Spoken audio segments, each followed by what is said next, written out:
안녕하세요, 민성원입니다. 여러분, 국어 비문학 지문 때문에 고생 많으시죠? 특히 경제 지문. 생각만 해도, 보기만 해도 그냥 가슴이 턱 막히고, 내가 과연 이거를 해석할 수 있을까? 여기서 맞을 수 있을까? 이런 고민이 있으실 텐데요. 여러분도 아시다시피 요즘 수학하고 국어하고 수능에서 비중이 거의 똑같아지고 있고, 어떨 땐 국어가 더 어렵죠. 그런데 늘 틀리는 게 비문학 지문이잖아요. 특히 경제지문, 법지문, 철학지문. 자, 저하고 같이 하는 거의 대부분의 친구들은 경제지문, 법지문, 철학지문 때문에 고생을 전혀 안 하고 있거든요. 자, 이제는 제가 인터넷에서도 국어, 경제지문, 법지문, 철학지문을 설명을 해드릴 테니까요. 단지 한 문제를 풀고 넘어가는 게 아니고 이걸 어떻게 해석해야 되는지, 그 다음에 뒷부분에 있는 배경 지식까지 설명을 할 건데요. 물론 아직 2등급, 3등급인 학생들은 더 많은 문제를 풀어서 문장 구조 분석을 익숙하게 만드는 게 급선무이겠지만, 결과적으로 내가 1등급이 되고 만점이 되기 위해서는 어려운 비문학 지문을 해결하지 않고는 안 되잖아요.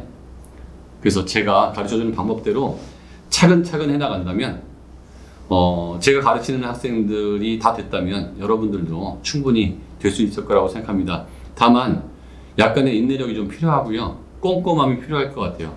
그래서 제가 다소 한 지문을 할 때 좀 길게 설명하더라도 좀 잘 따라와 주셨으면 좋겠습니다. 2020학년도 9월 고2 전국 연합학력고사 문제인데요. 이번에 국어 등급 1등급 커트라인이 80점대 중반, 84점, 85점 정도 되는 것 같아요. 뭐 때문에 그렇겠죠? 비문학 독서 때문에 그렇겠죠.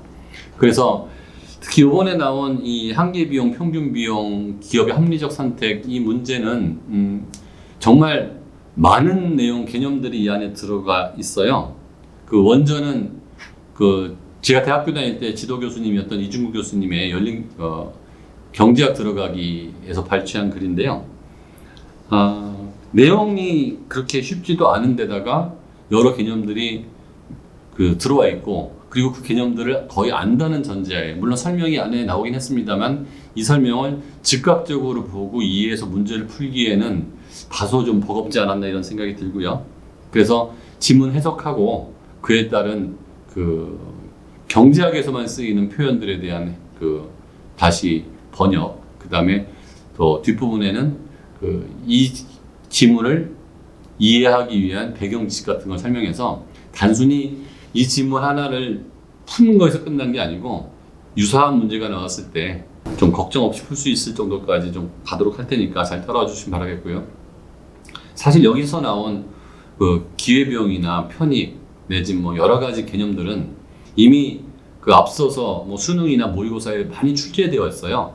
그러니까 여러 개념들이 서로 교차적으로 들어오기 때문에 그때 해결했다고 해서 다음번에 또 해결하지 못하는 경우가 많거든요. 자, 오늘 배운 것도 오늘 배운 데서 끝나지 않고 여러분의 지식으로 남아있으면 좋겠습니다.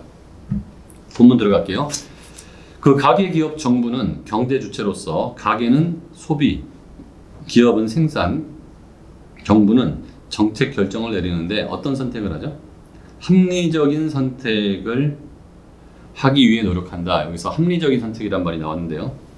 경제학에서 합리적인 선택은요, 합리적 선택은 코스트, 비용이 편익, 베네피트보다 작아야 돼요. 베네피트가 더 커야 된다는 거죠.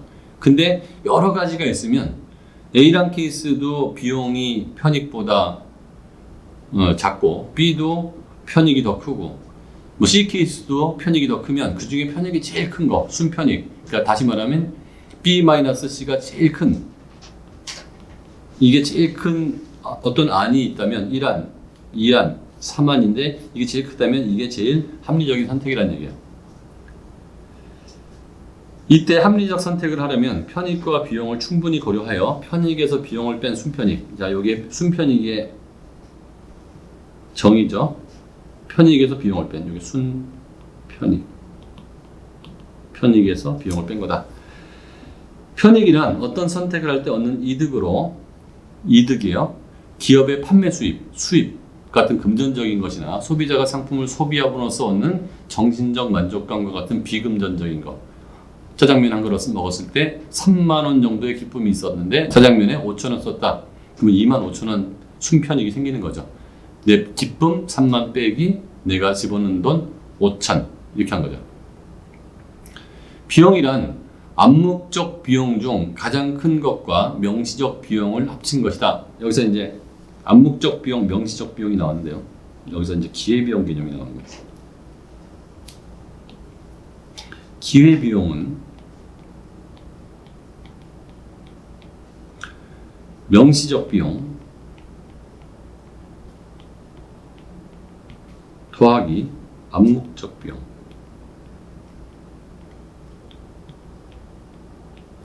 그러면 명시적 비용은 회계적 비용이라고 해요. 회계적 비용. 내 호주머니에서 나간 짜장면값 5천 원이에요. 만족을 얼마가 넣었다고 그랬죠? 3만 원 넣었다고 그랬죠. 그런데 내가 짜장면을 안 먹고 그 시간에 영화를 봤으면 만의 기쁨이 있었는데 영화는 공짜다. 그럼 여기 만이 암묵적 비용이에요. 그러니까 명시적 비용 5천 냈고 암묵적 비용 만이 나간 거죠. 내가 짜장면 먹는 시간에 짜장면을 안 먹고 영화를 봤으면 만의 기쁨이 있었다. 그래서 짜장면을 먹었을 때 내가 3만의 기쁨이 있었다면 내가 쓴 돈 5천 원 짜장면을 먹지 않고 영화를 봤으면 10,000원 공짜로 본 거예요. 집에서. 그러면 빼기 15,000원 하면 순편익은 15,000원이 되는 거예요. 근데 내가 공부를 했으면 기쁨이 5,000이다. 근데 5,000보다 만이 더 크잖아요. 그러니까 5,000은 빼버리는 거예요. 암묵적 비용 중에 제일 큰 것만 집어넣는 거예요. 자, 암묵적 비용은 어떤 선택으로 인해 포기한 다른 대안의 가치를, 명시적 비용은 그 선택을 할 때 화폐로 직접한 비용을 말하는데 암묵적 비용 중 가장 큰 것, 이게 가장 큰 거죠. 가장 큰 것과 요걸 합친 거다. 이게 기회비용이에요. 그러면 요게 그 전체적인 이제 경제학에서 말하는 비용은 다 기회비용이니까 순편익은 내가 얻은 기쁨 빼기 암묵적 비용과 명시적 비용을 합친 기회비용 15,000원이 되겠습니다. 네, 두 번째 단락입니다. 순편익은 한 개 편익과 한 개 비용이 같을 때 가장 커지는데 사실은 이게 핵심이에요. 이게 오늘의 핵심입니다. 이 핵심. 순편익은 한 개 편익과 한 개 비용이 같을 때 가장 커지는데 한 개 편익은 어떤 선택에 의해 추가로 발생하는 편익이며 한 개 편익은 어떤 선택에 의해 추가로 발생하는 편익이다. 참 말 어렵죠, 그렇죠? 한 개 비용은 그 선택에 의해 추가로 발생하는 비용이다. 틀린 말은 아닌데 참 어려워요. 한 개 비용은 그 선택에 의해 추가로 발생하는 비용이다. 예를 들어 볼펜 한 개를 더 살지 고민하고 있는 소비자의 한 개 편익은 볼펜 한 개를 더 사는 데에서 추가로 얻는 만족감이며 한 개 비용은 볼펜 한 개를 더 사기 위해 추가로 드는 비용이다. 자, 여기서 이게 완벽하게 이해가 됐으면 뭐 크게 문제가 없이 이 글이 해석이 될 거고요. 여기서 약간의 의문이 있으면 이제부터는 이제 고생하시는 거예요. 제가 이거를 쉽게 설명할게요. 일단 순편익이 뭔지는 앞에 나왔잖아요. 순편익은 그러니까 베네피트 빼기 코스트라고 했죠. 여기서 코스트는 기회비용, 즉 암묵적 비용하고 명시적 비용. 여기까지는 하고 넘어왔어요. 그런데 여기서 한계라는 말이 나옵니다. 한계. 이 한계라는 말이 정말 중요한 표현이야. 많이 나왔고 앞으로도 계속 나올 거예요. 한계 비용, 한계 효용, 한계 수익, 한계 효용 체감의 법칙서부터 시작해서 한계가 엄청 많이 나오는데 한계는 영어로 하면 마지널이에요. M-A-R-G-I-N-A-L. 즉 마지막 단계에서 일어나는 일이에요. 이게 한계라고 그래요. 다시 이걸로 좀 쉽게 다시 설명할게요. 예를 들겠습니다. 내가 삼다수를 얘기했어요. 삼다수가 있어요. 삼다수를 내가 한 병을 사 먹습니다. 한 병. 없던 거에서 한 병이 됐죠? 그럼 삼다수 한 병이 한 개예요. 한 개. 한 병을 사 먹기 위해서 내가 1,000원을 냈다. 그러면 한 개의 비용이 1,000원인 거죠. 하나를 먹을 때 얼마를 냈냐 이거예요. 됐죠? 그럼 하나를 먹었어요. 또 하나를 먹어요. 삼다수를 한 개를 먹었을 때, 한 개일 때 1,000원 냈어요. 또 한 개. 이건 얼마 내요? 또 1,000원 내죠. 또 1,000원 내요.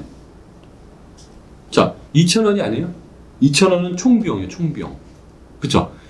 아까 1,000원 냈고, 지금 1,000원 냈으면 총 얼마 냈냐? 그럼 총비용은 2,000. 추가로 한 개 낼 때의 비용은 1,000이야. 이게 또 1,000. 한 개 더 먹었어요. 얼마 내죠 또? 또 1,000이죠. 한 개 비용은 또 1,000이에요. 하나 더 먹었어요. 얼마 내죠? 또 1,000이에요. 왜? 추가로 들은 거니까. 자, 그러면 처음에 삼다수 한 개를 먹었을 때 기쁨이 만이었어요. 왜 만이었을까요? 무지하게 목이 말랐다는 얘기예요. 그래서 내 돈은 1,000원을 냈는데 기쁨은 만이에요. 여기서는 이제 이 만이라는 것은 1,000원의 그 순편익 계산할 때는 여기서 이제 그 암묵적 비용을 뺄게요. 일단 회계적 비용만 넣습니다. 삼다수를 또 추가로 2개를 먹었어요. 이제 기쁨이 5,000원으로 빵 떨어졌어요. 왜 떨어졌죠? 아까 먹었으니까 목이 등 달린 거죠. 5,000. 자, 추가로 하나를 더 먹었더니 기쁨이 베네피트가 5,000으로 떨어졌죠. 추가로 하나를 더 먹었어요. 이번에 기쁨이 3,000으로 떨어졌어요. 3,000.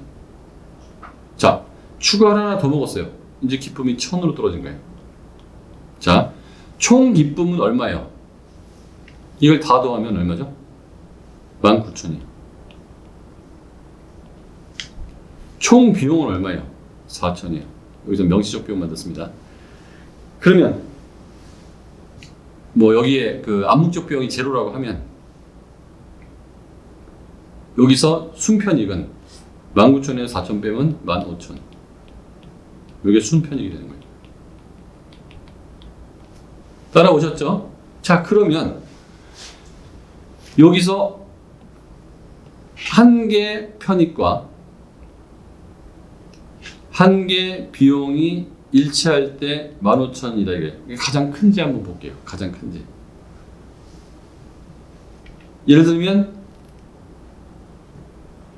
3,000원일 때 계산해 볼게요. 3,000원일 때 계산하면 10,000원 더하기 5,000원 더하기 3,000원 18,000원이죠. 삼다수를 요때까지 3개 먹었잖아요.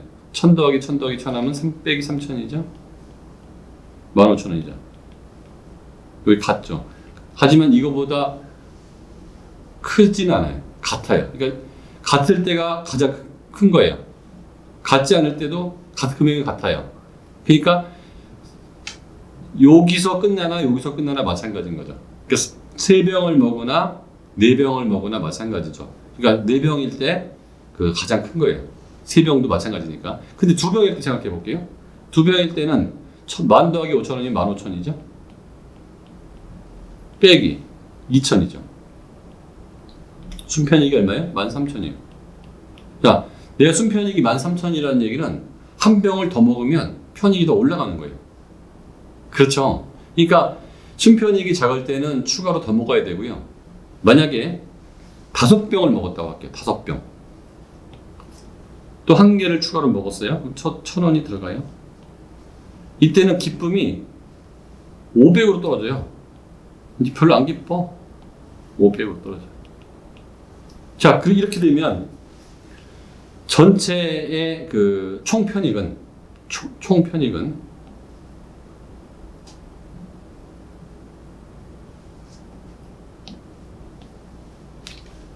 만 더하기 5,000 더하기 3,000 더하기 1,000 더하기 500 19,500 빼기 편익이 안 좋다고 해서 삼다수 값을 깎아주진 않잖아요. 똑같이 5,000원. 하나, 둘, 셋, 넷, 5개 5,000원. 를 빼면 14,500. 아까는 15,000이었는데 그 삼다수 4병을 먹었을 때는 5병을 먹으니까 14,500이 돼서 15,000이 더 크잖아요. 이렇게 더 많이 먹었을 때는 줄여야 되는 거예요. 그래서 언제까지 늘리거나 줄인다고요? 한계 편익과 한계 비용이 일치할 때까지 한계 비용이 더 높으면 줄이고 한계 편익이 더 높으면 늘리고 그래서 일치할 때까지 가면 그때 순편익이 가장 크다 이 얘기입니다. 자, 다음 질문으로 갈게요. 기업은 상품을 얼마나 생산하면 이윤을 극대화할 수 있을지 한계 비용과 한계 수입을 고려해 합리적 판단을 내릴 수 있다. 그 앞에 지문에 따르면 언제 이윤을 극대화할 수 있을까? 그렇죠? 그러면 당연히 한계 비용과 이퀄 한계 수입이 같아지면 순편익. 여기서는 이윤 극대화. 요거를 머릿속으로 한번 생각해 보자고요. 한계 비용은 하나를 더 만들 때 추가로 드는 비용이요. 이게 1,000원이 들었어요. 근데 하나를 팔았을 때 추가로 얻는 수입이 2,000원이에요. 그럼 비용은 1,000원 들었고 이익은 수입은 2,000원 들어왔어. 그 2,000원에서 1,000원 빼면 1,000원 이윤이 생기잖아요. 그러니까 더 만드는 게 맞다는 거죠. 언제까지 더 만들어? 내가 하나를 만들 때 1,000원이 들었는데 수입이 1,000원이 들었어. 그러면 덜 만드나 똑같은 상황이잖아요. 그때까지 만든다는 거예요. 그래서 한계 비용하고 한계 수입이 일치하는 점에서 순편익이 극대화된다는 거죠. 그런데 여기서 또 하나를 생각할게. 그러니까 순편익, 그 이윤은 총 판매 빼기 총 판매라고 하면 총 수입이죠. 총 수입 빼기 총 비용이요. 총 수입은 영어로 total revenue, 총 비용은 total cost라고 그래요. 이거 뺀 거예요. 그러면 총 수입은 뭐냐면 총 수입.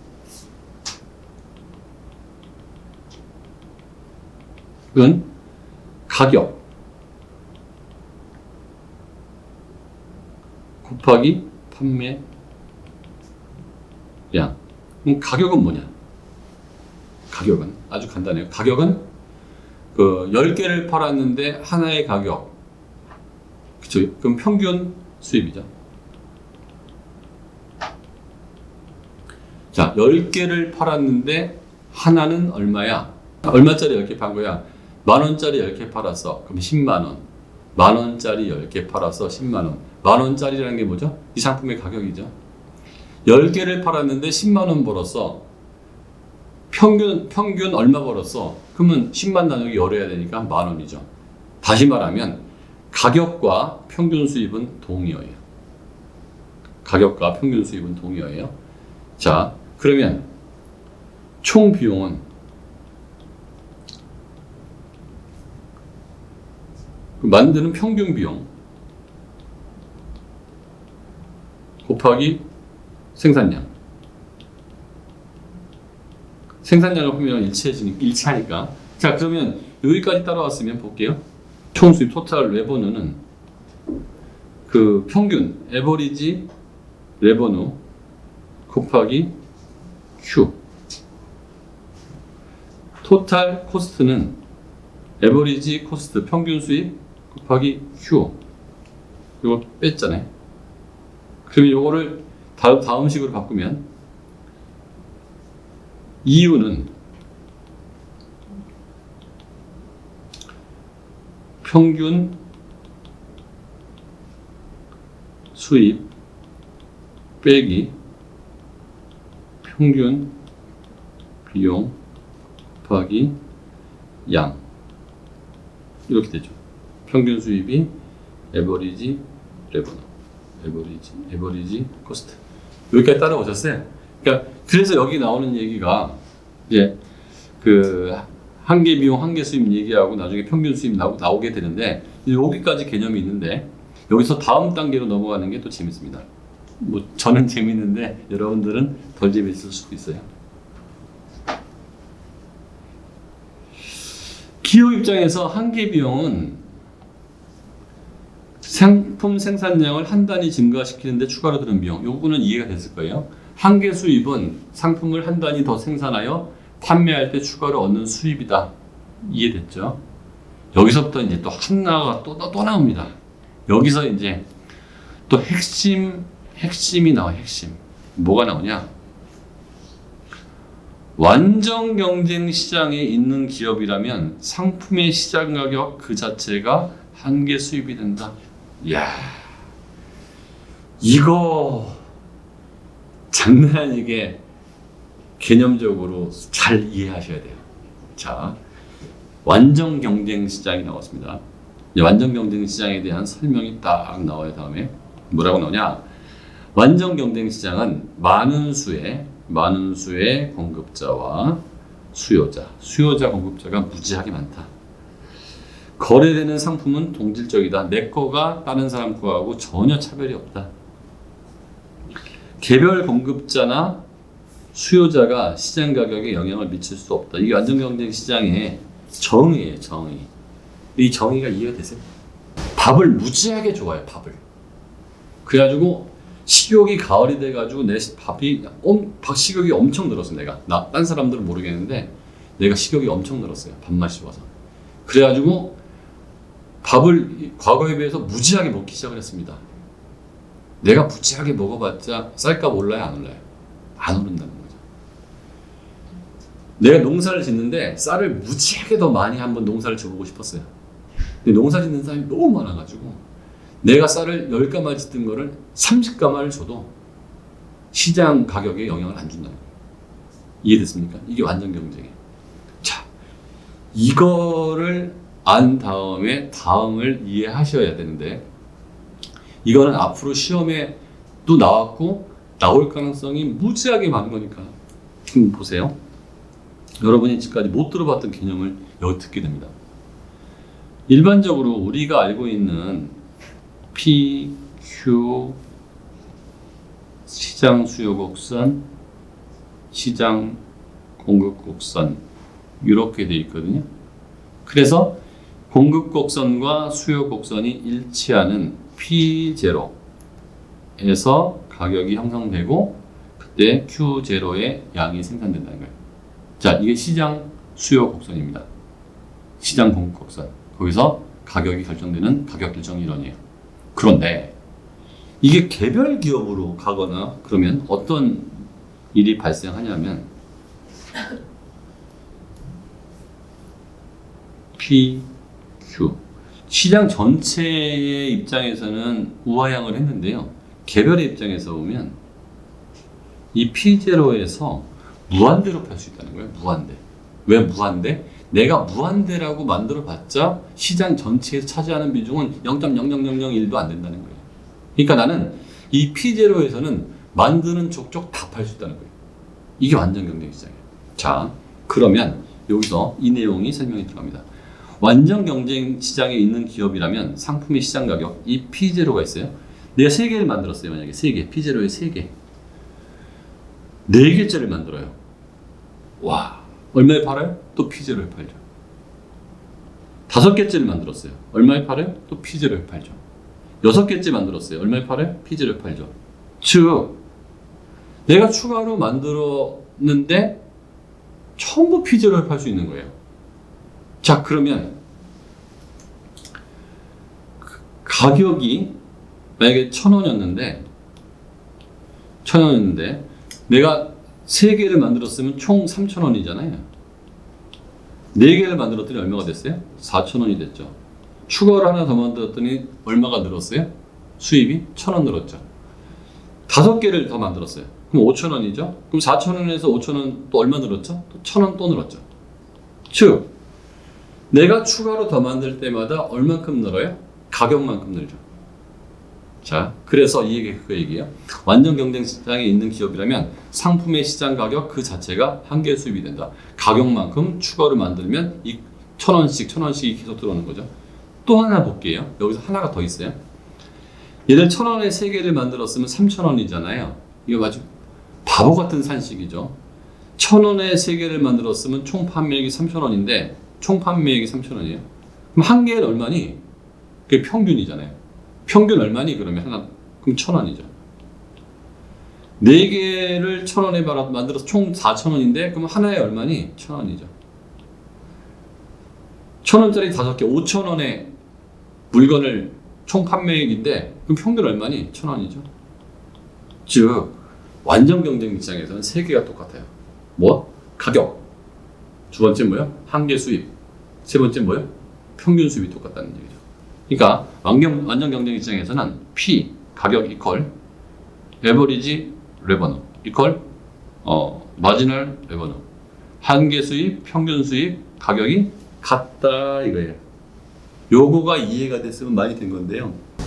다시 읽을게요. 완전 경쟁 시장은 많은 수의 공급자와 수요자로 구성되어 있고 거래되는 상품이 동질적이므로 개별 공급자나 수요자가 시장 가격에 영향을 미칠 수 없다.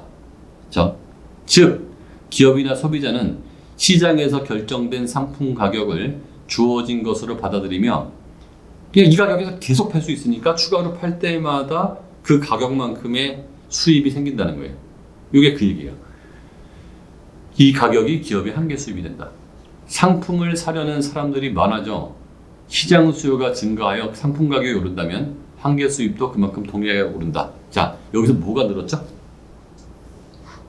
뭐가 늘었냐 하면 이거는 시험문 여기 지문에는 안 나와요. 근데 알긴 아셔야 돼요. 사람들이 많아져. 요 사람들이 많아져. 이거를 조금 어려운 말로 뭐라고 해요? 인구의 증가. 인구가 증가되면 D 곡선이 이렇게 이동을 하게 됩니다. 그러니까 수요 곡선의 이동이 일어나요. 그러면 가격이 P0에서 P1으로 가고요. Q1으로 가요. 즉 가격이 오른다는 거죠. 자, 사람들이 많은 인구가 증가하여 시장 수요가 증가하여 상품 가격이 오르면 이 D가 D1으로 이동을 해서 가격이 오르면 한계 수입도 그만큼 동일하게 오른다. 이제부터는 여기서 한계 수입이 계속 올라가는 거예요. 계속. 이해되셨죠?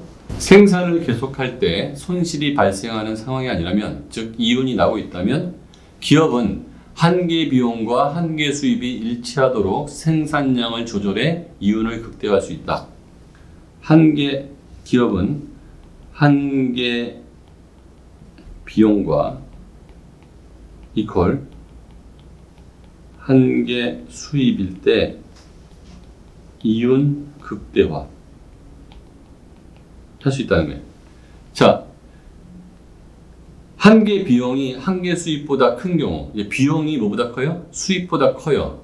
그러면 하나를 만들 때 들어가는 비용이 하나를 팔았을 때 버는 수입보다 크다고 하니까 이 경우에는 생산량을 줄여야겠죠. 줄여서 추가로 절약되는 비용이 줄어든 수입보다 크므로 생산량을 줄이면 이윤이 증가한다. 반대로 한계 수입이 한계 비용보다 큰 경우에는 생산량을 늘리면 이윤이 증가한다. 이거 그래프로 보면서 설명하면 이해가 좀 쉬워요. 저는 쉬운데 여러분도 쉬울지는 잘 모르겠으나 P, Q. 자, 완전 경쟁장에서 P0는 한계 수입. 이거는 평균 수입이라고 했어요. 그러면 한계 비용 곡선은 이렇게 올라가는데 더 많이 만들수록 비용이 더 많이 드니까 만약에 2점이었다 그러면 이만큼을 생산하고 있다 그러면 Q1 이만큼이 이익이 생기죠? 근데 더 만들어도 여기서도 이익이 생기잖아요. 여기서도 이익이 생기잖아요. 그러니까 더 만들어야 된다니까 계속. 언제까지? 더 이상 이익이 안 생길 때까지. 요점이 될 때까지. Q0가 될 때까지 계속 더 만드는 거예요. 그러면 이 총이익이 자꾸자꾸 커지는 거죠. 요만큼 이익이니까. 반대로 손실이 발생한다면 만약에 2점이었다 그러면 평균 수입보다 아니 한 개 수입보다 한 개 비용이 더 크다는 얘기는 이 점에서는 요만큼 손실이 났다는 거예요. 하나를 만들 때 추가로 드는 비용이 하나를 만들었을 때 얻는 수입보다 작다. 그럼 줄여야 된다는 거죠. 여기서도 손실 발생, 여기서 손실 발생, 손실 발생, 여기 손실이 없어지죠. 그러니까 여기가 Q2라고 하면 여기 Q1이고 이것도 언제까지 줄여야 된다. 생산을 Q0가 될 때까지. 그래서 요점이 되면 총 이윤이 가장 커진다. 한 개의 비용과 한 개의 수입이 일치하도록 생산량을 조절해 이용을 극대화할 수 있다. 한 개 수입과 한 개의 비용을 일치가 되는 요점에서의 QP, 즉 요 사각형이 면적이 제일 크다는 거죠. 이 사각형은 이 플러스라는 걸 여기서 마이너스를 빼버리거든요. 여기 이 사각형들이. 그러니까 오히려 줄어드는 거예요. 자, 이해되셨죠? 다음으로 넘어가겠습니다. 생산을 계속할 때 이윤이 남는 것이 아니라 오히려 손실을 볼 수도 있기 때문에 어떤 상황에서 손실을 발생할지 판단하는 것도 기업 입장에선 중요하다. 이때 고려할 수 있는 것 중에 하나가 평균 비용이다. 그래서 이제 머리가 또 어지러워지기 시작을 하는 거예요. 갑자기 평균 비용 개념이 툭 튀어나왔으니까. 자, 평균 비용. 자, 총 이윤은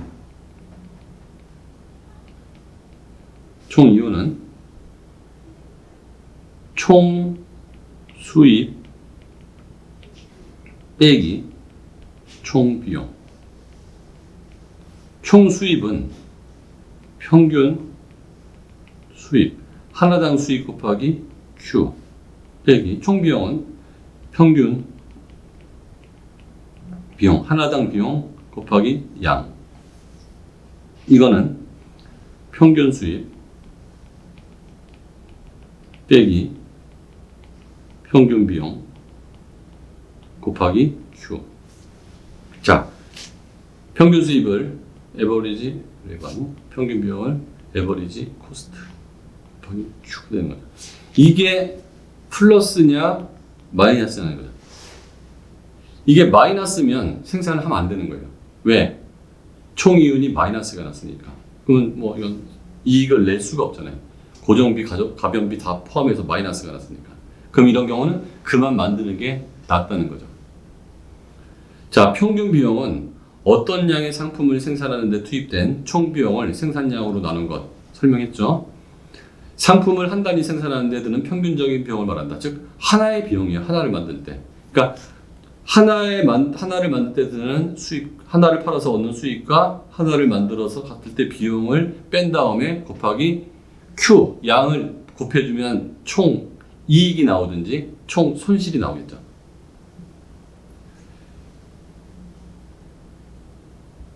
총 비용은 고정 비용과 가변 비용으로 구분된다. 한 개 비용이 총 비용 중 가변 비용에만 영향을 받는 것과 달리 평균 비용은 고정 비용과 가변 비용에 모두 영향을 받는다. 고정 비용은 생산량에 따라 변하지 않고 일정한 크기를 유지하는 비용으로 생산량이 많든 적든 매달 똑같이 내야 하는 임대료. 이 임대료도 고정 비용인데요. 어떤 그 생산하기 위해서 처음에 기계 설비 들어올 때 돈이 많이 들 거 아니에요. 삼다수를 만들려고 그러면 삼다수 만드는 기계가 필요할 거 아니에요. 그 기계가 처음에 한 번 들어가지 삼다수 하나 만들 때마다 기계를 하나씩 사야 되는 건 아니기 때문에 매달 나가는 임대료도 고정비지만 처음에 들어오는 그 설비비도 고정비예요. 그 다음부터는 그 비용은 또 들지 않으니까. 그러니까 임대료 같은 경우는 삼다수를 10개를 만들든 100개를 만들든 한 달에 내야 되는 돈이니까 월세로 그냥 일정하게 유지가 되는 거죠. 이것도 고정비용이에요. 가변 비용은 생산량에 따라 달라지는 비용으로 각종 재료비, 상품 생산을 늘리기 위해 추가로 고용하는 직원들에게 지급되는 보수 등이 그 예이다. 그렇죠? 만약에 100개를 만들 때는 사람이 2명 필요했는데 200개를 만들 때는 3명이 필요할 수 있잖아요. 그러니까 200개를 만들기 위해서 추가로 더 고용이 돼야 되니까 이런 건 가변 비용이라고 그래요. 그래서 한 개 비용은 추가로 하나를 더 만들 때 들어가는 비용이니까 고정 비용에는 들어갈 수가 없겠죠. 예를 들어서 3다수 하나를 더 만드는데 공장 설비를 계속 더 만드는 게 아니기 때문에 가변 비용, 한 개의 비용은 이제 가변 비용에만 있는 거고, 평균 비용은 전체 비용을 다 더한 거니까, 이거 하나를 만들 때 임대료든 가변 비용이든 다 합쳐야 되는 거니까 총 비용에는 평균 비용도 들어가는 거고요. 그러니까 총 비용은 고정비 더하기 가변 비용이에요. 한 개의 비용은 여기에만 영향을 미치는 거죠. 자, 그러면 다음으로 넘어갈게요. 그렇다면 기업은 손실이 발생하는지 평균 비용을 통해서 어떻게 알 수 있을까? 총 비용을 전부 회수하는 것이 언제라도 가능한 기업이 완전 경쟁 시장에 있다고 가정해보자. 이 기업은 평균 비용을 상품의 시장 가격과 비교해 보고, 만약 가격이 평균 비용 곡선의 최저점에도 미치지 못한다면 생산량이 얼마이든 그 가격에 상품을 판매해 보았자 손실을 피할 수 없다고 판단할 것이다. 그렇다면 투입된 총 비용을 전부 회수하여 손실을 막는 것이, 회사를 그만두는 것이 이 기업의 합리적 결정일 수 있다. 기업이 의도한 생산량에서의 평균 비용이 시장 가격보다 낮아야 이윤이 남는데, 어떻게 해도 손실을 피할 수 없다면 생산을 계속할 것인지 신중하게 고민을 해야 하는 것이다. 이처럼 평균 비용은 한계 비용과 더불어 기업이 생산에 관한 의사결정을 내릴 때 유용하게 활용된다. 이렇게 나왔죠. 자, 요거를 그래프로 분석하면 쉬워요. 그 앞부분에 제가 뭐라고 그랬냐면, 총 이윤은 총 수입 빼기 총 비용이고, 그러면 총 수입은 평균 수입 곱하기 양, 총 비용은 평균 비용 곱하기 Q, 그럼 평균 수입 빼기 평균 비용 곱하기 Q. 그래서 이게 플러스면은 생산을 계속하는 거고요. 이게 마이너스면 생산을 중단하자는 거예요. 이건 이제 말로 설명한 거고, 이걸 그래프로 설명하면 이렇게 돼요.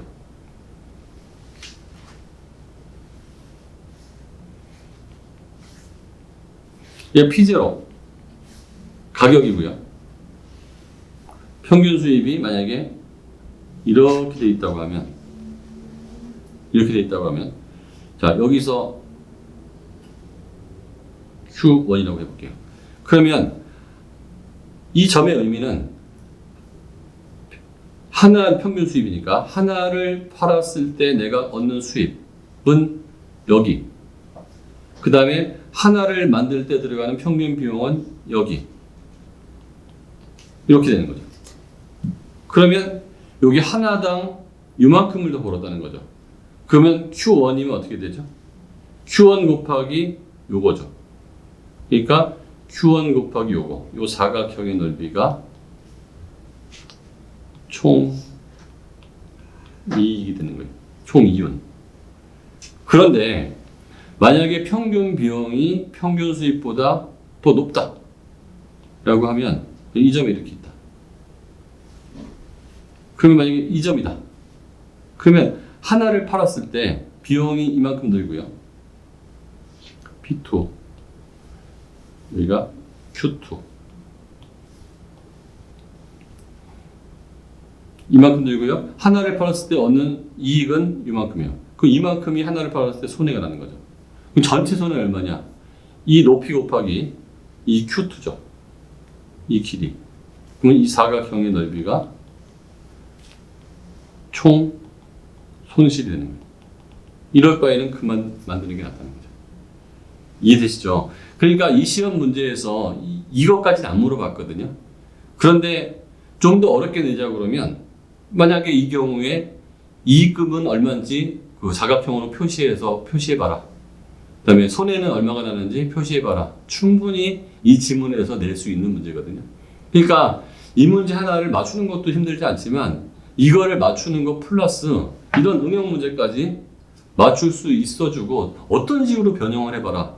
내가 이 글을 다 해석해서 맞출 수 있으면 앞으로 어떤 식으로도 문제 나와도 맞을 수 있는데, 그렇지 않다면 이번에 맞았지만 다음에 틀 수 있다는 거죠. 사실 이거 모의고사에서 이거 비슷하게 면접 구하는 문제가 그 양을 구하는 문제가 관세에서 한번 나왔어요. 이번에 모의고사에서. 그러니까 이제 이런 식의 문제는 이미 그 문제은행에 많이 들어있을 수도 있으니까 여러분들이 그냥 하나를 지문을 분석하고 끝내지 말고요. 이 지문에서 물어볼 수 있는 거를 다 알 수 있다면 훨씬 더 많은 것들이 대비가 될 수 있을 거라고 생각합니다. 자, 다시 한번 정리를 해보면서 읽어볼게요. 이처럼 평균 비용은 한계 비용과 더불어 기업이 생산에 관한 의사를 결정 내릴 때 유용하게 활용된다. 한계 비용은 최대 이익을 낼 때, 한계 비용과 이퀄 한계 수입이 같을 때 최대 이익. 평균 비용은 언제 하는 거죠? 평균 비용은 더 생산을 해야 될지 말아야 될지, 그 다음에 생산을 했다면 총 손실이 얼마나 할지, 평균 비용에서 뭐 총 이익이 얼마나 할지 요거 결정할 때 쓰인다는 거죠.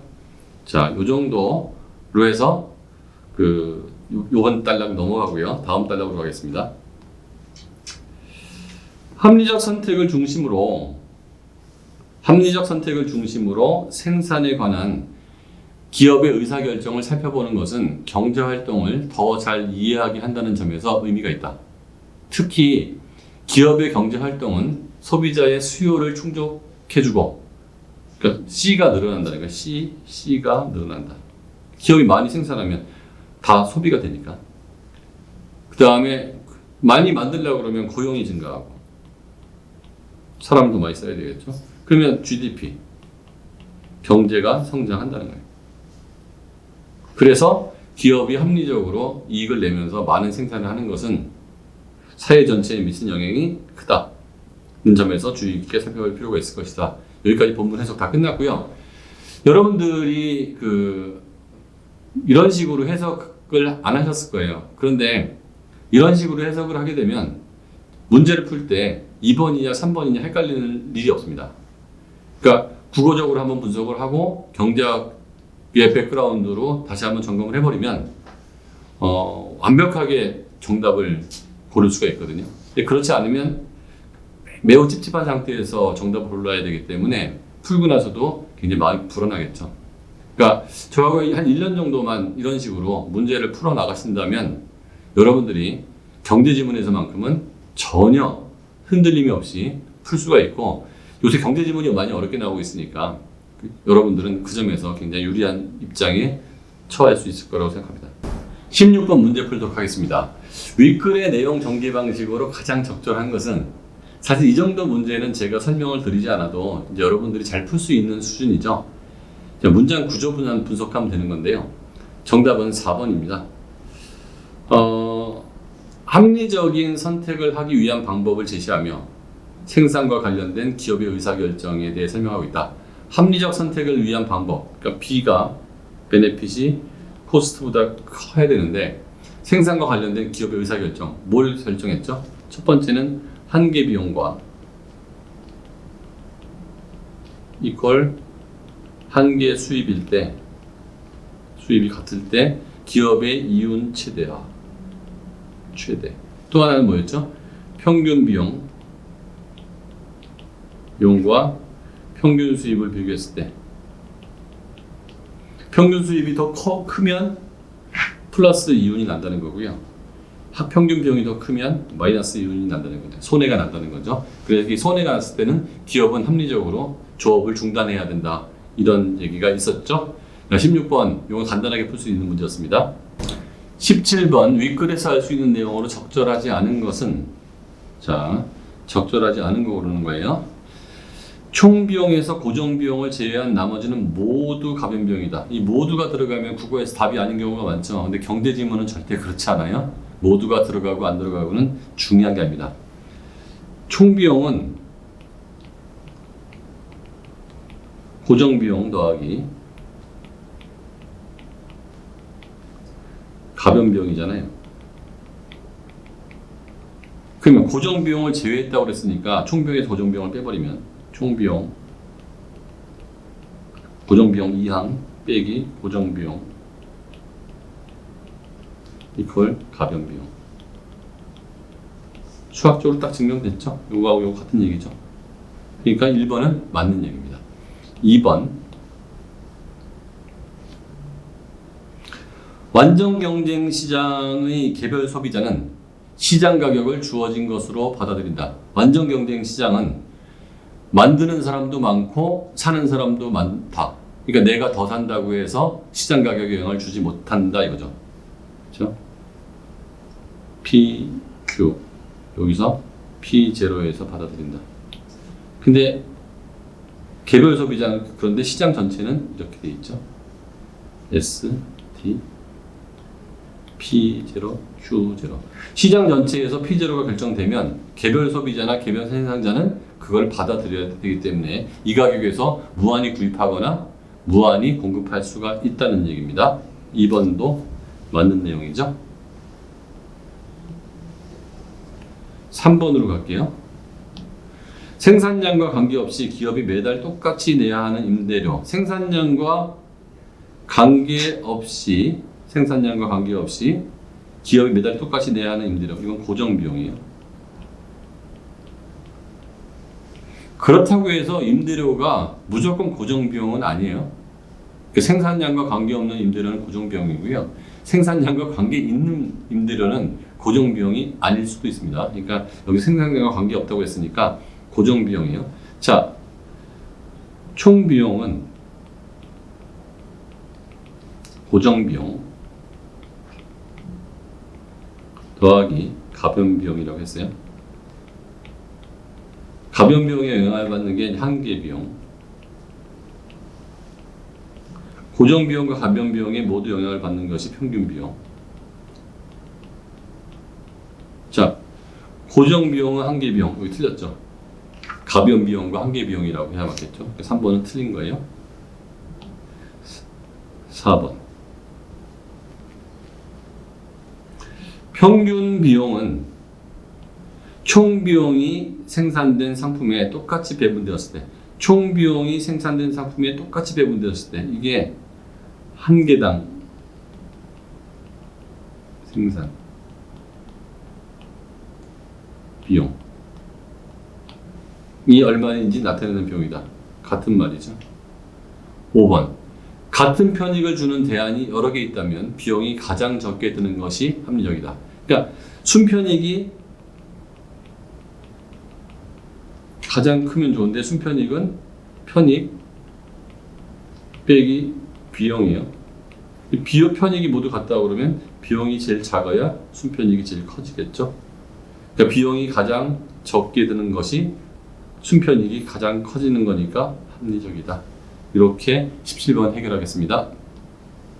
18번 윗글을 참고할 때 기억의 의미를 추론한 내용으로 가장 적절한 것은 이렇게 나왔죠. 기억은 이처럼 평균 비용은 한계 비용과 더불어 기업이 생산에 관한 의사결정을 내리는데 유용하게 활용된다. 평균 비용, 한계 비용이 기업에 어떤 판단을 내리는지 아까 16번 설명할 때 간단하게 설명을 했는데 여기서 하나 다시 풀어볼게요. 평균 비용은 고정 비용이 얼마인지, 한계 비용은 가변 비용이 얼마인지 알아볼 때 유용하다. 평균 비용은 고정 비용과 플러스 가변 비용 나누기 Q잖아요. 이거 얼마인지 알아볼 때 필요한 것도 아니고요. 그나마 맞춘다 그러면 고정 비용, 가변 비용이 다 들어가 있으면 말 될 거고요. 한계 비용은 가변 비용이 얼마인지 알아볼 때 유용하다. 뭐 유용할 수도 있고 안 유용할 수도 있는데 일단 여기서 앞부분에서 틀린 거고 유용하다 안 유용하다가 아니고 한계 비용은 가변 비용에 포함된다. 모든 한계 비용은 가변 비용이다. 이렇게 나가면 되겠죠. 물론 한계 비용을 다 더하면 가변 비용이 되기도 하죠, 그렇죠? 그래서 평균 비용은 고정 비용이 얼마인지 이 부분이 틀린 부분인 겁니다. 2번 평균 비용은 시장 가격이 왜 오르는지, 한계 비용은 시장 가격이 왜 떨어지는지. 시장 가격이 오르고 내리는 건요, 인구가 증가한다든지 아니면 뭐 원자재 가격이 오른다든지 뭐 이런 것 때문에 오르고 내리는 거거든요. 시장 가격이. 그러니까 공급 곡선의 좌측 이동이나 수요 곡선의 우측 이동이 생기면 시장 가격이 변화하는 거기 때문에 2번하고는 전혀 틀리는 얘기다. 말만 막 섞어 놓은 거예요. 3번. 평균 비용은 생산을 멈춰야 하는 시기가 언제인지. 한계 비용은 생산에 드는 암묵적 비용이 얼마인지 알아볼 때 유용하다. 평균 비용은 생산을 멈추는 시기가 언제인지. 자, 평균 비용이 가격보다 높으면 생산을 멈춰야겠죠. 그런데 한계 비용은 생산에 드는 암묵적 비용이 얼마인지 알아볼 때, 그건 택도 없는 얘기죠. 한계 비용은 한계 비용과 한계 수입이 일치하는 점에서 최대 이익을 낼 때 유용하게 쓰이는 거니까 3번은 틀린 얘기고요. 4번. 평균 비용은 생산을 중단할 만한 상품의 가격이 얼마인지.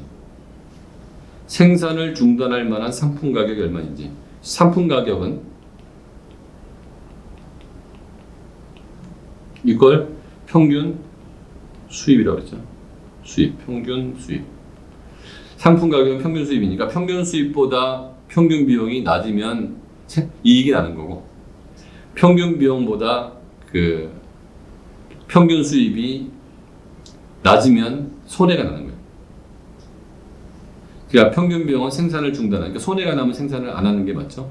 이익이 나면 생산을 해야 되는 거고, 한계 비용은 이윤을 늘리기 위해 도달해야 할 생산량이 얼마인지 알아볼 때 유용하다. 그러니까 요거 앞에서 배운 거를 다시 한번 간단하게만 보면, 일단 평균 비용 개념으로 하면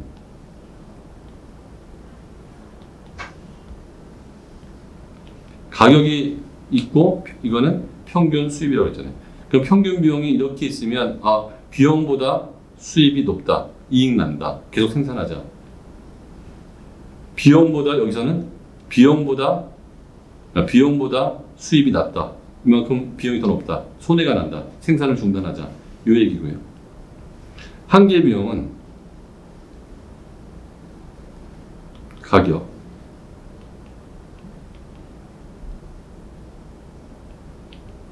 한계 수입과 일치하는 요점이 있으면 하나를 더 만들 때 여기서는 손해가 났고요, 여기서 하나를 더 만들 때 이익이 나니까 이때는 더 만들자, 이때는 덜 만들자. 그렇죠? 최대 이익을 위해서, 이윤을 더 늘리기 위해서 한계 비용이 한계 수입보다 작으면 더 만드는 거고, 한계 비용이 한계 수입보다 크면 덜 만드는 거니까 이때 유용하다. 정확히 앞에 설명이 나와 있죠. 5번. 평균 비용은 생산량 증가로 총 비용이 얼마나 늘어나는지. 평균 비용은 생산량 증가로 총 비용이 얼마나 늘어나는지. 한계 비용은 상품 가격 하락으로 판매 수익이 얼마나 주는지 알아볼 때. 택도 없는 얘기. 이런 얘기는 있지도 않고 맞지도 않아요. 답은 4번이죠. 19번 문제 풀도록 하겠습니다. 사실 16, 17, 18번, 16번은 되게 쉬웠던 문제였고, 17번 조금, 18번 조금. 19번하고 20번이 이제 가장 고통스러웠을 거라고 생각하는데, 19번은 이제 기회비용 개념하고 편익 개념을 동시에 다 알아야 되는 거고요.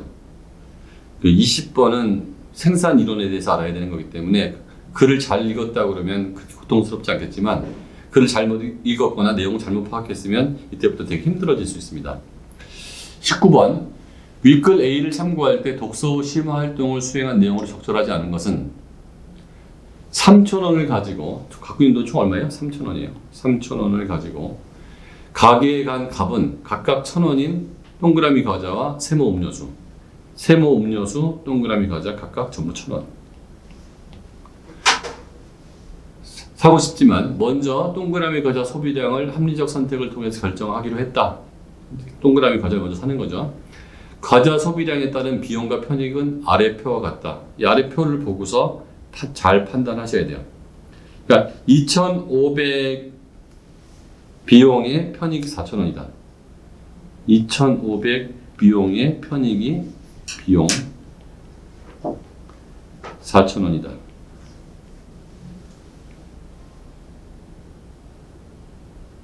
비용에는 값이 과자 소비로 포기한 음료수 소비의 가치를 금전적으로 환산에 반영했으며, 즉 기회비용이라는 얘기죠. 그러면 명시적 비용과 암묵적 비용을 나눠서 봐야 돼요. 명시적 비용은 얼마죠? 1,000원이라고 그랬죠. 그럼 2,500원이 총비용이니까 암묵적 비용은 1,500원이 되겠죠. 그다음 편익은 4,000. 이 표만 딱 그릴 수 있으면 이제부터 다 푼 거나 마찬가지예요. 반영했으며 편익은 과자 소비의 만족감을 고려해 각 소비량만큼의 과자를 사기 위해 갑이 지불할 마음이 있는 최대한의 금액, 그러니까 지불 용의 금액이라고 하는데요. 지불 용의 금액, 요새 많이 시험 문제 나옵니다. 지불 용의 금액, 갑의 수요 곡선 이렇게 표시하면 돼요. 지불 용의 금액, 효용 다 유사한 표현입니다. 유사한 표현. 지불 용의 금액, 갑의 수요, 효용. 최대한의 금액을 나타냈다. 갑의 소비에 영향을 미치는 다른 조건은 모두 무시한다 라고 했습니다. 그러면 한 개를 샀을 때는 1,000원의 명시적 비용, 암묵적 비용 1,500원, 총비용 2,500원, 기회비용, 그 다음에 편익은 4,000원. 두 개를 샀을 때는 명시적 비용은 두 개니까 1,000원, 1,000원. 암묵적 비용은 이거 2,000원이니까 5,500원 빼기 2,000원은 3,500원. 그럼 총 비용은 2,000 더하기 3,500이니까 5,500원. 편익은 7,500원. 그러면 3개일 때는 그 3,000원 명시적 비용 3개 샀으니까, 그 다음에 암묵적 비용은 총 비용이 이제 9,000원이니까 암묵적 비용은 3,000 빼기 9,000 빼기 3,000 6,000. 편익은 9,500. 그러니까 명시적 비용 더하기 암묵적 비용이 이제 비용 1,000원 더하기 1,500원 2,500원. 2,000원 더하기 3,500원은 5,500원. 3,000 더하기 6,000은 9,000. 그럼 순편익은 편익 빼기 비용이니까 편익 빼기 비용. 즉 하나일 때는 순편익이 4,000 빼기 2,500원. 그러면 1,500. 한 개일 때. 두 개일 때. 7,500 빼기 5,500. 2,000. 세 개일 때. 9,500 빼기 7,500. 7,500 빼기 4,000이니까 7,500 빼기 5,500이니까 2,000. 9,500 빼기 9,000이니까 500. 순편익을 놓죠. 순편익은 하나일 때, 두 개일 때, 세 개일 때. 요 편익에서 비용을 뺀 거예요. 그러니까 4,000 빼기 2,500. 2,000은 7,500 빼기 5,500. 5,000은 9,500 빼기 9,000. 이 정도 이제 알고서 지문을 읽어볼게요. 1번. 갑이 과자 소비에서 얻은 순편익은, 갑이 과자 소비에서 얻은 순편익은 과자를 3개 살 때, 과자를 3개 살 때 순편익 얼마였어요? 500이었죠. 500. 과자를 3개 살 때 순편익은 500. 한 개를 살 때 순편익은 1,500. 자, 3개를 살 때보다 한 개 살 때가 더 크겠군. 맞습니까? 틀립니까? 맞죠? 그러니까 1번은 맞는 거고요. 2번. 적절하지 않은 거 고르는 거예요. 갑이 과자 소비량을 합리적으로 선택하여 과자를 샀다면 음료수 한 개 값이 남겠군. 자, 순편이 가장 큰 거는 한 개일 때요, 두 개일 때요, 세 개일 때요. 두 개일 때잖아요. 그럼 과자를 2개 샀으면 2,000원 썼죠. 그러면 음료수 한 개 값 남았죠. 1,000원. 2번도 맞는 얘기죠. 3번. 갑이 과자 소비량을 0개에서 1개씩 늘릴 때마다 얻는 한 개 편익은 점점 줄어들겠군. 자, 0에서 1로 늘었을 때 편익은 0에서 4,000이 됐으니까 4,000. 요금 편익이 7,500. 편익. 처음엔 4,000이었고요. 0에서 4,000이 됐으니까. 그 다음에 한 개 편익은 4,000에서 7,500이 되면 3,500으로 들어간 거예요. 3,500. 처음엔 4,000이었고요.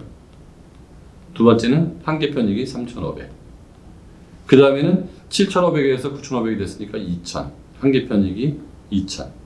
즉, 갑이 과자 소비량을 연계해서 한 개씩 낼 때마다 얻는 한계 편익은 4,000, 3,500, 2,000. 점점 줄어들었죠? 맞죠? 4번. 갑이 과자 소비량을 2개에서 3개로 늘리기 위해 과자 소비량을 2개에서 3개로 늘리기 위해 추가로 드는 비용은 추가로 얻는 만족감보다 크겠군. 야, 추가로 드는 비용이 얼마였죠? 이 비용이 5,500에서 9,000이죠. 추가로 드는 비용은 3,500이 들었고요. 효용은 7,500에서 9,500이니까 2,000이죠.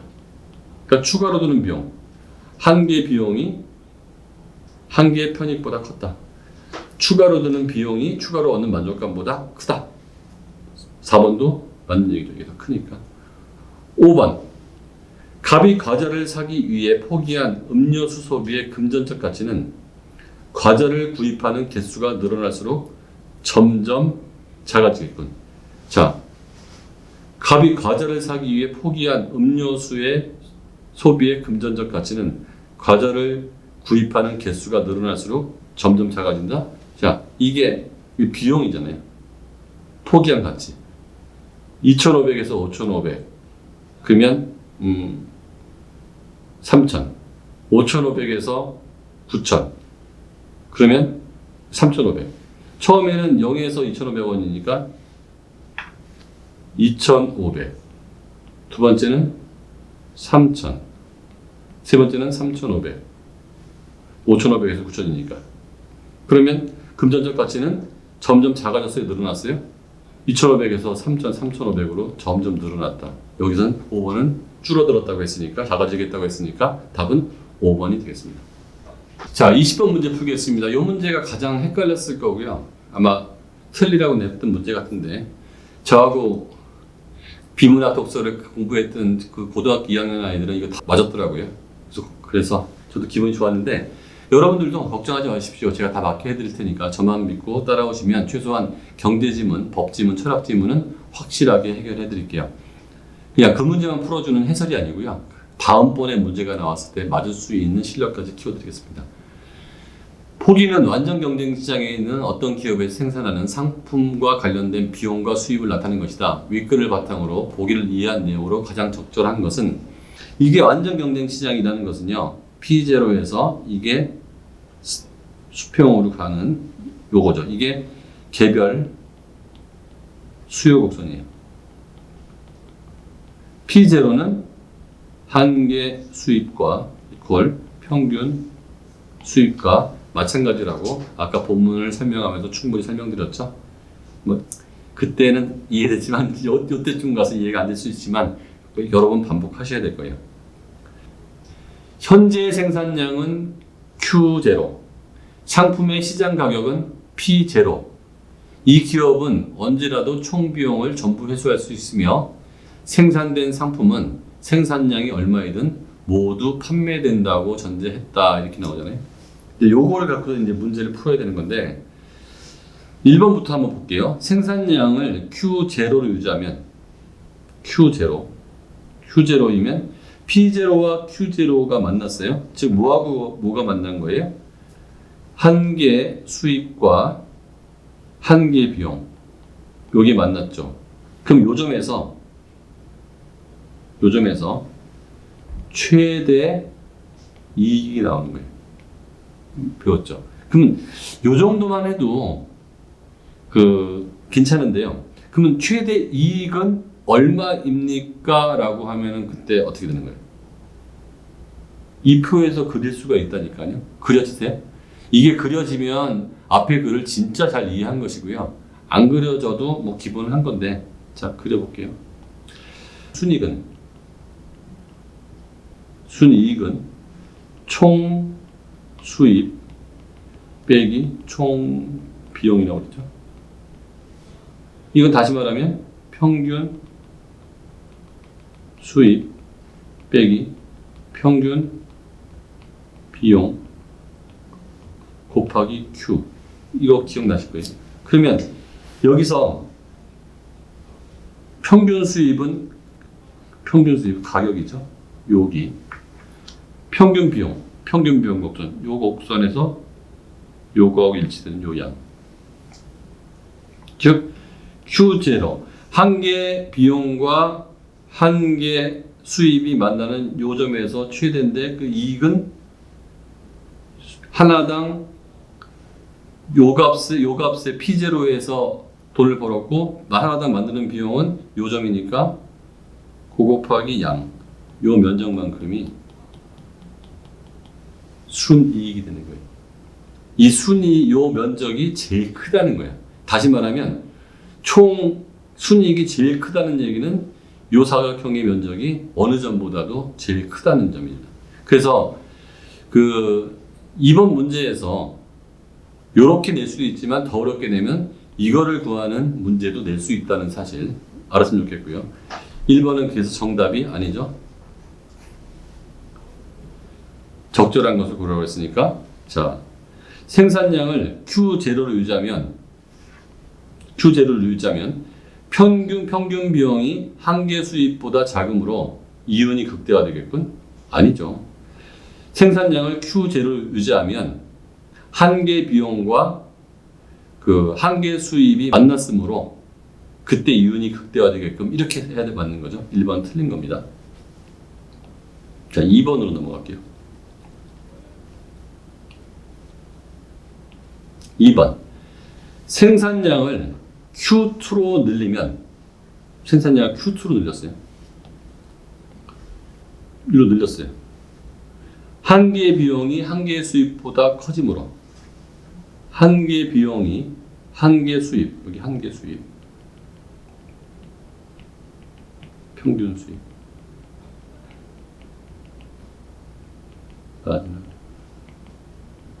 한 개 비용이 한 개 수입보다 커지므로 이윤이 남지 않겠군. 자, 생산을 줄여서 이윤을 더 늘린다는 것은 맞아요.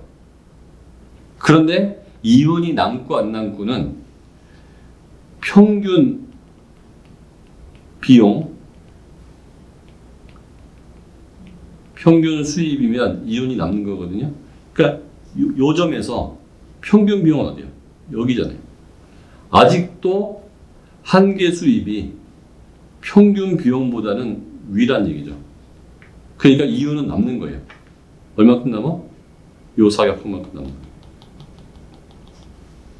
이 면적도 구할 수 있습니다. 3번.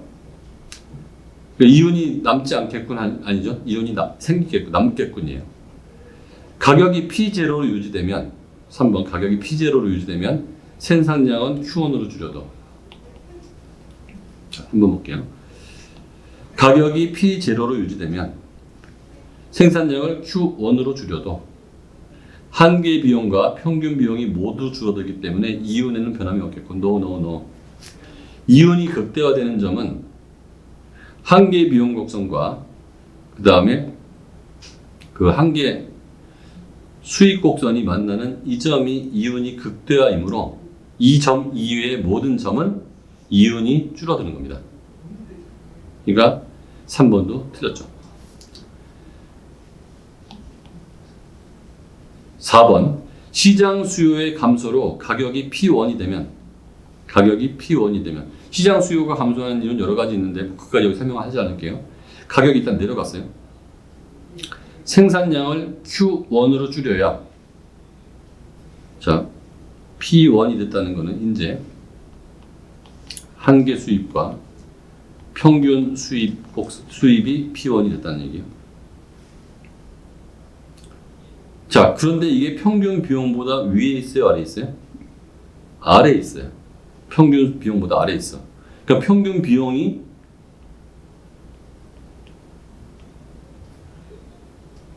평균 수입보다 높다는 얘기니까 손해가 나오는 상태예요. 시장 수요의 감소로 가격이 P1이 되면 생산량을 Q1으로 줄여야 평균 비용이 제일 적게 들어가므로 손실을 0으로 여기로 줄여봤자 평균 비용이 평균 수입보다 위에 있으니까 손실은 발생하는 거예요. 손실 발생량은 여기죠, 여기. 요 면적. 손실발생. 5번 시장 수요의 증가로 가격이 P2가 되면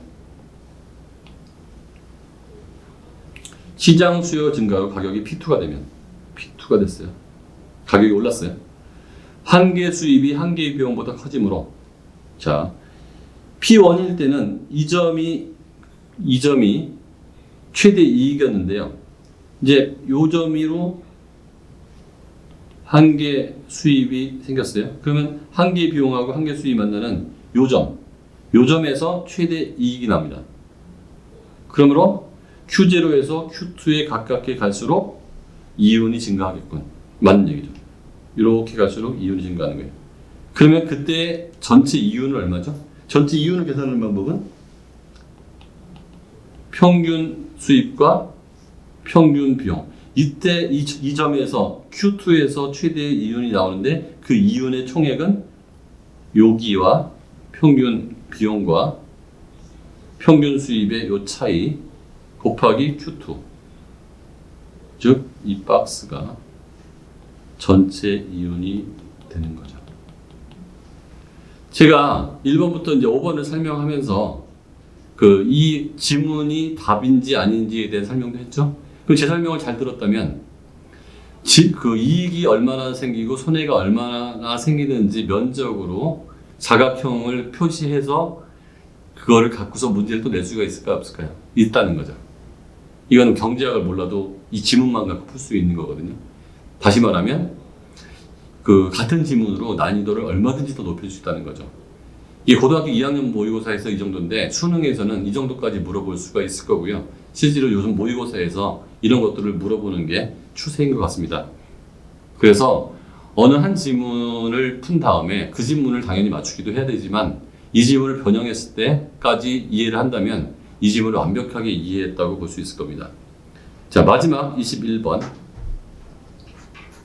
요거는 다시 갑자기 경제 지문이 아니어도 되는 문제가 나왔죠. 자, 21번. 기업은 상품을 얼마나 생산하면 이윤을 극대화할 수 있을지 한 개 비용과 한 개 수입을 고려해 합리적 판단을 내릴 수 있다. 판단을 내리다. 기차에서 내리는 거는 아니고 평가를 내리다. 이게 맞는 거죠. 평가를 내리다. 폭풍주의보를 내렸다. 이건 아니죠. 알렸다. 선반이 상자를 이거 내렸다. 위에서 아래로 내린 거고. 그래 게시판을 이거 없앴다. 평가를 내리는 거는 평가를 보여줬다. 평가를 제시했다. 이런 거니까 여기서 말하는 판단을 내리나 평가를 내리나 이게 2번이 되겠죠. 이런 어휘는 그냥 서로 바꿔보고 맞춰보면 틀림이 없을 겁니다. 그러니까 21번 같은 경우에는 틀린 친구는 별로 없을 거라고 봐요. 자, 경제지문 제가 하나를 분석하는 방법을 배웠는데요. 1등급을 받기 위해서는 문제를 많이 풀어보는 게 중요한데 1등급에서 만점을 받기 위해서는 정말 뒤에 있는 백그라운드까지 다시 이런 문제가 나왔을 때 맞을 수 있는 실력까지 키우셔야 하루하루 공부한 게 누적적으로 쌓일 거라고 보고요. 앞으로 저와 함께 경제지문, 법지문, 철학지문을 같이 공부하신다면 국어 때문에 대학을 못 가는 게 아니고 국어를 만점 받아서 여러분이 원하는 대학을 갈 수 있게끔 제가 최선을 다해서 도와드리겠습니다. 감사합니다.